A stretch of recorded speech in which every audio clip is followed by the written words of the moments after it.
¿Qué tal, mi gente? Estamos de nuevo por aquí. Esta vez le traemos un video súper importante para aquellas personas que están preocupadas y piensan que alguien está hackeando el WhatsApp, que alguien está espiando su WhatsApp, y piensan también que las llamadas y los mensajes de texto le están llegando a otra persona y así sucesivamente, que está preocupada. Entonces, este video está hecho para que ya te quites esa duda y que puedas verificar si en verdad alguien está hackeando tu WhatsApp o que alguien está recibiendo las llamadas que te marcan a ti. Entonces lo que marcaremos es este código asterisco número 21 signo de número de nuevo y le damos a llamar.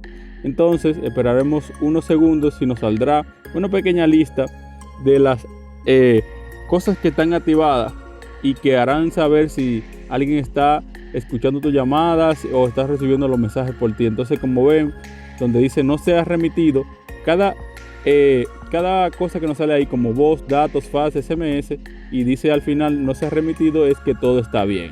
Si alguna de estas opciones te sale que te sale un número, te sale que hay un desvío de llamada o un desvío de mensaje, entonces lo que haremos será marcar este código número 000, o sea 002 y signo de número de nuevo, y entonces esperaremos unos momentos después de llamar y todo eso se desactivará, o sea, todo se va a quedar desactivado y ya estaría listo, nada de eso estaría funcionando, entonces ya todo estaría perfecto en el celular. Entonces lo que haremos ahora es entrar a WhatsApp para ver si alguien está pidiendo WhatsApp.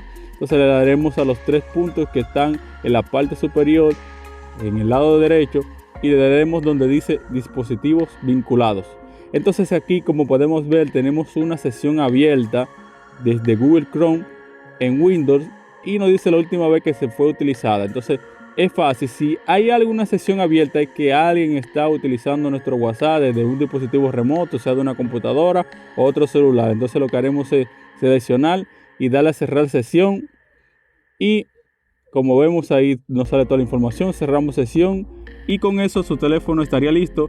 Y quiero recordarle a aquellas personas que siguen preocupadas, si nadie le tomó su teléfono, nadie tuvo su teléfono en la mano, están seguros que nadie lo tomó, entonces es muy difícil de que alguien pueda instalarle una aplicación o hackear de forma remota, es casi imposible, al menos que sea un hacker ya de la NASA. Entonces ya saben, suscríbete, dale like y comparte.